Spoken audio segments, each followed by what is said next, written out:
ध्येयं सदा परिभवाग्नं भीष्टदोहम् तीर्थास्पदमशिवविरञ्चिनुतं शरण्यम् भृत्यार्तिहं प्रणतपालभवाब्धिपोतां वन्दे महापुरुषते चरणारविन्दम् त्यक्त्वा सुदुस्त्यज्यसुरे सिप्तराज्यलक्ष्मी धर्मिष्ठ आर्यवचसा यदगादरणीयं मायामृगं दयिते सिप्तमान्वधावत् वन्दे महापुरुषते चरणारविन्दं वन्दे महापुरुषते चरणारविन्दम्। श्री सूत जी महाराज ने गुरु सुखदेव जी को प्रणाम करके भागवत जी की कथा को कहना प्रारंभ किया। कह रहे हैं कि एक बार नैमिष सारण क्षेत्र में सौनकादि ऋषियों ने सूत जी से प्रश्न किया। कहा कि महाराज, आज तक हमने बहुत सारी कथाओं को सुना और बहुत सारी कथाओं के बारे में हमें ज्ञान है और बहुत सारे ग्रंथों को भी हमने पढ़ा, लेकिन अब हम कथा का सार तत्व जानना चाहते हैं। कथा के सार तत्व को सुनने की मन के अंदर उत्कट इच्छा है। हमें अब कथा नहीं सुननी है, सब कथाओं का सारभूत क्या है। कह रहे हैं अज्ञान ध्वांत विध्वंस कोटि सूर्य समप्रभ सुताख्याहि कथा सारम मम कान रसायनम। हे सुत जी, हमारे कानों का रसायन हमें प्रदान करो। जैसे अनेक प्रकार के रसायन है महाराज। पेट का रसायन भोजन है, कानों का रसायन भगवान की कथा है, मुख का रसायन जप है, नेत्रों का रसायन सद्ग्रंथों का अध्ययन है। तो इसलिए कह रहे हैं कि मम कर्ण रसायनम, हमारे कानों का रसायन हमें प्राप्त कराओ। ऐसी कथा आप हमें सुनाएं कि हमारी भगवान कृष्ण से जो है वो प्रीति हो जाए, हमारी भक्ति मेरे प्रभु कृष्ण के लिए दृढ़ हो। ऐसी कथा को आप हमें सुनाएं और उस कथा के माध्यम से हमारा भगवान कृष्ण से मिलन हो जाए, प्रभु कृष्ण से हमारा मिलन हो जाए। ऐसी कथा को सुनाएं।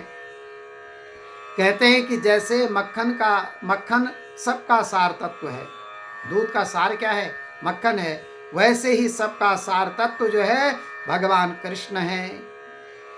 सारी चीजों का सार ही भगवान कृष्ण है। और ठाकुर जी को मक्खन तो अति प्रिय है। लाला को मक्खन प्रिय है।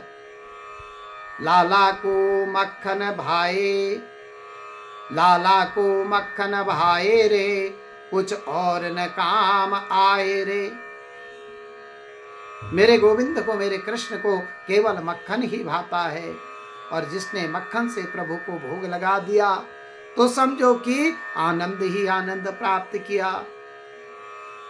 और कह रहे हैं मक्खन सबका सार है और परमात्मा सार भोगी है। हम बहुत सारे भोग प्रभु को लगा रहे हैं, लेकिन सार नहीं है, भाव नहीं है, भक्ति नहीं है, तो भोग लगाने का कोई लाभ है ही नहीं। आज तक सौनक ऋषि कह रहे हैं कि हमने बहुत सारे ग्रंथ पढ़े जिसमें परमात्मा को प्राप्त करना है, ऐसी साधक को आज्ञा है कि वह बहुत ग्रंथ न पढ़े। एक ग्रंथ, एक तत्व, एक सार, अनेक ग्रंथ पढ़ने से बुद्धि में विक्षेप आ जाता है, अर्थात अनेक प्रकार के भ्रम आ जाते हैं, भ्रम भ्रम खड़े हो जाते हैं। हमारे भगवान श्री बालकृष्ण जो हैं सारभोगी हैं, उनको बहुत बड़ा कुछ नहीं चाहिए। मेरे प्रभु जो है वो केवल सार तत्व का ही भोग करने वाले हैं। अतः सर्व कथाओं का सार तत्व सुनने की इच्छा हुई है। जीव प्रकृति के भोग छोड़े और कृष्ण से मन जोड़े तो जीव शिव बन जाएगा। अर्थात हमारा मन कहाँ है महाराज? संसार के भोगों में है। हमारा मन संसार की वस्तुओं में है। हम सुख संसार की वस्तु में देख रहे हैं तो हमारा मन परमात्मा से लग ही नहीं सकता है, मेरे प्रभु कृष्ण से मन लग ही नहीं सकता है। और यदि मन लग गया तो ये जीव जो है शिव बन जाता है। मेरे भागवत जी जो हैं मक्खन हैं, दूसरे शास्त्र दूध दही जैसे हैं, लेकिन सारे शास्त्रों में सार रूप श्री कृष्ण कथा जो है ये सार है।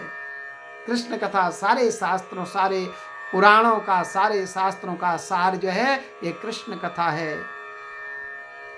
सौनक जी कहते हैं कि ज्ञान और वैराग्य के साथ भक्ति बढ़े, ऐसा सारभूत कथा सुनाओ कि ज्ञान मिले, भक्ति मिले, और ज्ञान और वैराग्य के साथ भक्ति अधिक हो जाए, ऐसा कुछ सुनाओ। ज्ञान बढ़े, भक्ति बढ़े, ऐसा सार तत्व सुनाए कि जिससे हम भगवान का प्रत्यक्ष दर्शन कर लें, अपने प्रभु कृष्ण का प्रत्यक्ष दर्शन कर लें। ज्ञान वैराग्य के साथ भक्ति बढ़ाने की यह कथा, यह कृष्ण कथा जो है अश्रुपात करने की है। क्यों है अश्रुपात करने की? क्योंकि इस कथा में महान भक्तों के, महान पुरुषों के चरित्र को सुनकर के हमें ज्ञान प्राप्त होता है। ओहो, मैंने अपने जीवन में अपने आत्म उद्धारार्थ तो कुछ किया ही नहीं है। ये कथा, कृष्ण कथा जो है जीव का आत्म उद्धार करने वाली कथा है। और ये जीव, ये मनुष्य जब इस कथा को सुनता है या इस कथा को कहता है या इस कथा को हृदय में मनमंथन करता है तो समझ लीजिए उसे अपना किया हुआ कर्म, अच्छा और बुरे का ज्ञान प्राप्त होने लग जाता है। ये मेरे प्रभु की जो कृष्ण कथा है, इस कृष्ण कथा का ये तत्व है महाराज। कथा सुनने के बाद पापों के लिए पश्चाताप हो और प्रभु के प्रति हृदय में अनुराग हो जाए, प्रेम जगे, तो समझ लीजिए कि मेरे प्रभु की कथा का श्रवण करने से, रसपान करने से, रसपान करना जो है वो सार्थक हो गया है। कि परमात्मा के प्रति जिज्ञासा बढ़ जाए कि मेरा गोविंद कैसा है, मेरा प्रभु कैसा है, और अपने पापों का प्रायश्चित होने लगे और प्रभु के प्रति अनुराग हृदय में बढ़ने लगे, तो समझ लीजिए कथा श्रवण जो है वो सार्थक हो गई है। संसार के विषयों के, यदि संसार के विषयों के प्रति यदि वैराग्य न हो और प्रभु के प्रति प्रेम न जगे तो ऐसी कथा नहीं बल्कि व्यथा हो जाती है। अर्थात कथा का तात्पर्य है कि संसार के प्रति विरक्ति हो और परमात्मा के प्रति अनुराग बढ़े। और यदि कथा सुनकर के परमात्मा के प्रति अनुराग न बढ़े, संसार में ही अत्यधिक मन लगा है और भगवान के जप तप इत्यादि में ध्यान न लगे, तो समझ लीजिए कथा नहीं बल्कि व्यथा हो गई है। ब्रह्मा जी ने नारद जी को आज्ञा दी है कि बेटा कथा ऐसी करो कि जिससे लोगों को मेरे प्रभु के प्रति भक्ति जगे, उनके हृदय में ज्ञान आए, वैराग्य आए, कथा मनुष्य के जीवन को सुधारती है। कथा हमारा भेष नहीं बल्कि परिवेश बदल देती है, हमारे जीवन को नया बना देती है। कथा के माध्यम से ही हम जो है जन्मना जायते शूद्रः, जन्म से जो मांस का लोथड़ा बिना संस्कारहीन जन्म लेता है, ये कथा सुन सुन करके वो जो है क्या बन जाता है, सुंदर दिव्य मनुष्य बन जाता है। ये इस कथा का सार तत्व है। इसी सार तत्व के बारे में कह रहे हैं कि ये कथा जो है मनुष्य का जीवन सुधारती है, जीवन का परिवर्तन करती है। कथा मनुष्य के जीवन में क्रांति ले आती है। कथा सुनकर के भी यदि जीवन में कुछ परिवर्तन न हो तो मानो हमने जो है कथा सुनी ही नहीं। जीव भाव जगे कि संसार में जहां पर भी जीव है वो ईश्वर का अंश है, ये भाव जगे। तो यदि ये भाव नहीं जग रहा है, दया नहीं, करुणा नहीं, तो समझ लीजिए कथा हमने सुनी ही नहीं। सौनक मुनि इसलिए प्रार्थना कर रहे हैं और प्रार्थना करके कहते हैं कि महाराज ऐसी कथा हमें सुनाओ। कौन सी कथा? कह रहे हैं भक्त्योर्वर्धनम यच्च कृष्णा संतोष हेतुकम। और फिर कहते हैं भक्ति ज्ञान विरागाप्तो विवेको वरदते महान माया मोह निराशस्य वैष्णवे क्रियते कथम। और इस कथा से भक्ति बढ़े तथा ज्ञान की वृद्धि हो और उससे जो है हमें विवेक बढ़े, वैराग्य बढ़े और हमारा जो मोह है उस मोह का नाश हो। ऐसी कथा जो है हमें बताएं, ऐसी कथा हमें सुनाएं कि मेरी भक्ति बढ़े, मेरे जीवन में परिवर्तन हो। सौनक मुनि ने इसलिए प्रार्थना की है कि हमारी भक्ति, ज्ञान और वैराग्य जो है वो साथ साथ बढ़े। लौकिक दृष्टि से जब हलवा बनाते हैं तो हलवे में गेहूं के आटे का जो मूल्य होता है वो बहुत अधिक नहीं होता है, बहुत कम पैसे का आटा आता है। लेकिन बिना आटे के हलवा बन नहीं सकता है। तात्विक दृष्टि से उस हलवे में घी, गुड़ और आटे की जरूरत एक सी ही है। इसी प्रकार से ज्ञान, वैराग्य और भक्ति की जरूरत एक समान है। जब ज्ञान बढ़े, वैराग्य बढ़े, भक्ति बढ़े तो तभी जाकर के मन पवित्र हो सकता है। एक समान इनकी जरूरत है और जीवन में इन तीनों चीजों की जरूरत अवश्य होती है। सच्ची बात तो यहाँ पर यह आती है कि ज्ञान और वैराग्य आए तभी जीवन का जीव भाव जाता है। जीवन में हम अहंकार में जी रहे हैं महाराज कि मेरे से बड़ा कुछ नहीं, मैं रूपवान, ज्ञानवान, भक्तिवान, धनवान, मेरी ऊंची अट्टालिका, ये सब जीव भाव है। लेकिन ये जीव भाव तभी जा सकता है जब ज्ञान, वैराग्य और भक्ति बढ़े। जिसमें ज्ञान, भक्ति और वैराग्य परिपूर्ण हो जाता है वही जो है उत्तम श्रोता, उत्तम वक्ता और उत्तम कर्ता बन जाता है। ये भागवत जी की कथा का ये रस है। अनेक ऋषि मुनि गंगा जी के तट पर बैठे हुए हैं महाराज, परंतु कथा करने को कोई तैयार नहीं हुआ।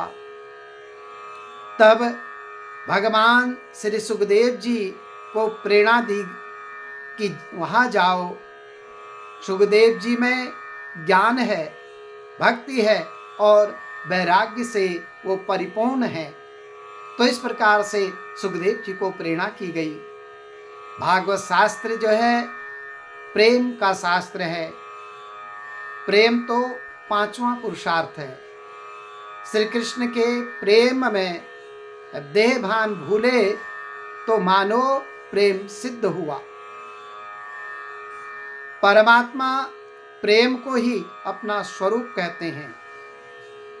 भगवान प्रेम के ही भूखे हैं। उनको प्रेम के अलावा किसी वस्तु की आवश्यकता है ही नहीं।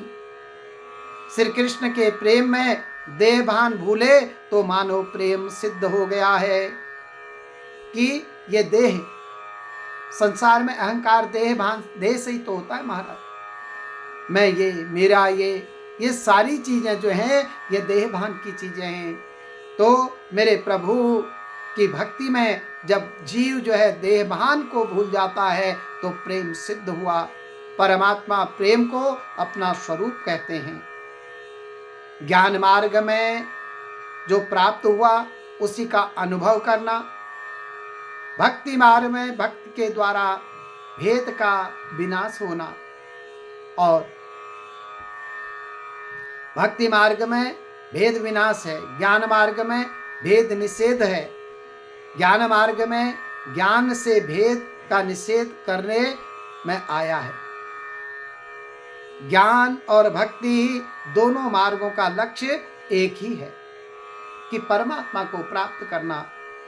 सूत जी कहते हैं कि सब ज्ञानी हैं, परंतु लोगों पर उपकार करने के लिए आपने प्रश्न पूछा है, तो सावधान होकर के हे सौनक ऋषियों आप इस कथा को सुनो। क्योंकि सूत जी कहते हैं कि पूर्व जन्म के पुण्यों का जब उदय होता है तभी इस पवित्र कथा को सुनने का योग बनता है, तभी इस पवित्र कथा को हम प्राप्त कर सकते हैं। तो कलयुग के बारे में कहते हैं कि ये जो कलयुग है, ये कलयुग बड़ा कष्ट का युग है, और इस यह घोरे कलो प्रायो जीवश्चासुरतागतः क्लेशाक्रान्तस्य तस्यैव सोदने किं परायणम् श्रेयसां यद भवे श्रेयः पावनानां च पावनम् कृष्ण प्राप्तिकरं सस्वत् साधनं तद्वदाधुना। और तब सूत जी कह रहे हैं कि ये कलयुग जो है, इस युग में बड़े अनेक प्रकार के कष्ट हैं। क्या हैं? ये जीव के साथ क्या हो रहा कह रहे हैं, काल ब्याल मुख ग्रास सत्रास निर्णास हेतवे श्रीमद् भागवतम शास्त्रम कलोकीरेण भासितम। तो ये जीव, कलयुग के जीव तो काल रूपी सर्प के मुख से छूटने के लिए, या कलयुग के जीवों को काल रूपी सर्प के मुख से छुड़ाने के लिए सुखदेव महाराज ने ये परम दिव्य ग्रंथ भागवत जी की रचना की है। तो तब कह रहे हैं कि जब ये मानव शरीर हमको प्राप्त हुआ है तो इस शरीर की महत्ता क्या है, कि इस शरीर की महत्ता है कि हम अपने प्रभु की कथा सुने। मानस में बाबा तुलसी कहते हैं, बड़े भाग मानुष तन पावा सुर दुर्लभ सब ग्रंथ निगावा। बड़े भाग मानुष तन पावा सुर दुर्लभ सब ग्रंथ निगावा। साधन धाम मोक्ष कर द्वारा, पाई न जेहि पर लोक सवारा। साधन धाम मोक्ष कर द्वारा, पाई न जेहि पर लोक सवारा। ये मानव शरीर बड़े भाग्य से प्राप्त होता है महाराज। देवताओं को दुर्लभ है, ये सब ग्रंथ ऐसा गाते हैं। और ये कैसा है, ये शरीर प्राप्त होने के बाद साधन धाम मोक्ष कर द्वारा, इसी शरीर के माध्यम से हम मोक्ष के द्वार पर पहुंच सकते हैं। पाई न जेहि परलोक सवारा। और जब ये शरीर प्राप्त होता है तो हम क्यों न अपने परलोक को सुधार लें कि ये शरीर छूटते ही हमें प्रभु प्राप्त हो जाए।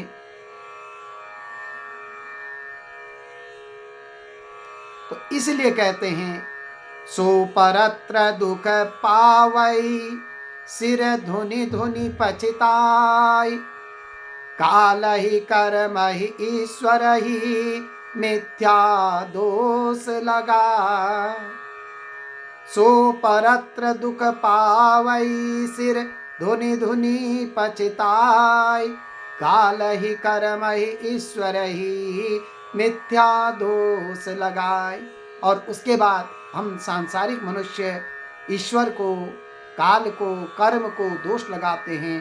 तो इसलिए ये मानव शरीर हमको प्राप्त हुआ है। तो भागवत जी में सुखदेव सूत जी कह रहे हैं कि शुक गोस्वामी जो हैं राजा परीक्षित को यह कथा सुना रहे हैं कि प्रत्येक मनुष्य जो है ये काल के ब्याल से, अर्थात ये काल रूपी जो सर्प है ये मनुष्य को डसने के लिए तैयार है।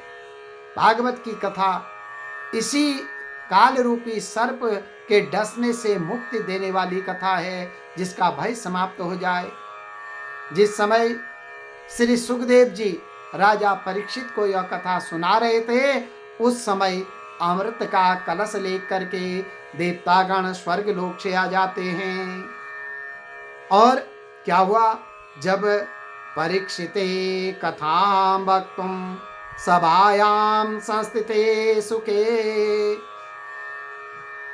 सुधा कुंभं गृहीत्यैव देवा तत्र समागमम्, सुखं नत्वा वदत सर्वे स्वकार्यकुशलाः सुरा, कथा सुधां प्रयच्छस्व गृहीत्वैव सुधामिमाम्।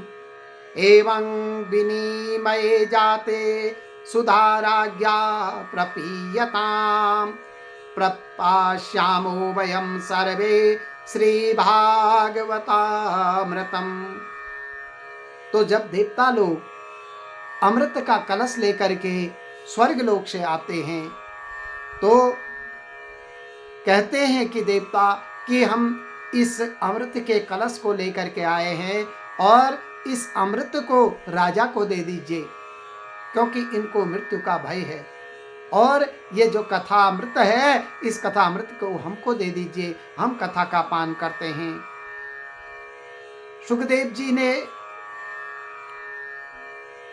राजा परीक्षित से पूछा कि यह कथामृत पीना है या स्वर्ग का अमृत पीना है। परीक्षित जी सुखदेव जी से कहते हैं कि महाराज, क्व सुधा क्व कथा लोके, क्व काच क्व मणिमहान, ब्रह्मरातो विचार्यैवं तदा देवांजसः। अर्थात सुखदेव जी से राजा परीक्षित कहते कि महाराज, इसके बारे में तो मुझे मालूम ही नहीं है, ये क्या अमृत है, क्या कथा है।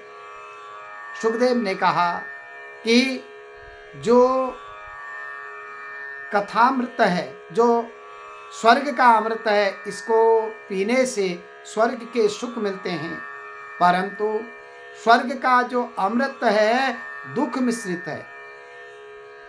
स्वर्ग का अमृत पीने से पुण्यों का क्षय हो जाता है। अर्थात स्वर्ग जाने के बाद भी ये जीव जो है पुनः मृत्यु मंडल में लौट आता है, फिर माँ के गर्भ में जाता है तो पुण्यों का क्षय होता है, परंतु पाप का क्षय नहीं होता है। कथा मृत के पान से पापों का नाश हो जाता है, अर्थात कथा सुनने से समस्त पाप जो हैं वो क्षण भर में नाश हो जाते हैं। और कथा अमृत से भोग वासना का विनाश होता है, अतः स्वर्ग के अमृत से यह कथा अमृत श्रेष्ठ है। अर्थात कथा अमृत जो है वो स्वर्ग के अमृत से भी ज्यादा श्रेष्ठकारी है। इस कथामृत के सामने स्वर्ग का अमृत, ये देवता जो अमृत लाए हैं, इस अमृत की कोई कीमत नहीं है, इसका कोई मूल्य नहीं है।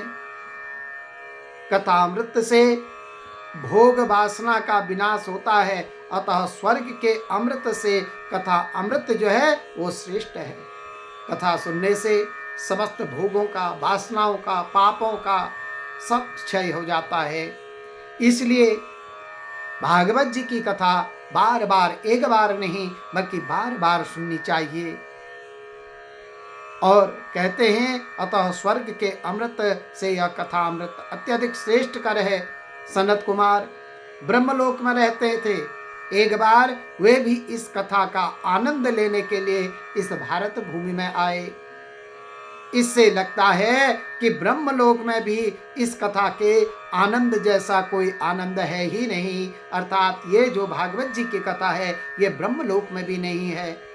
इसीलिए सनकादि ऋषि जो हैं ब्रह्मलोक से इस कथा को सुनने के लिए भारत भूमि में आए। तब राजा परीक्षित ने कहा, भगवान मुझे यह स्वर्ग का अमृत नहीं पीना है, मैं तो इस कथा का अमृत ही पान करूंगा। और इस प्रकार से 7 ही दिनों में ज्ञान और वैराग्य को जागृत करने के लिए यह भागवत जी की कथा है। और ज्ञान वैराग्य अपने अंदर ही हैं, परंतु वो सोए हुए हैं, उन्हें जागृत करना है तो आगे फिर कथा पुनः आती है। तो इस कथा को, ज्ञान वैराग्य को जागृत करने के लिए मेरे भागवत जी की कथा है।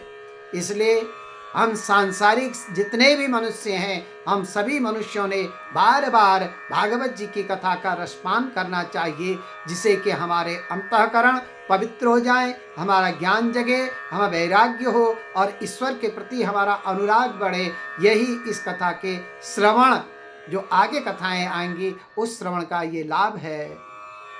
कृष्णाय नमः, गोविंदाय नमः, नारायणाय नमो नमः।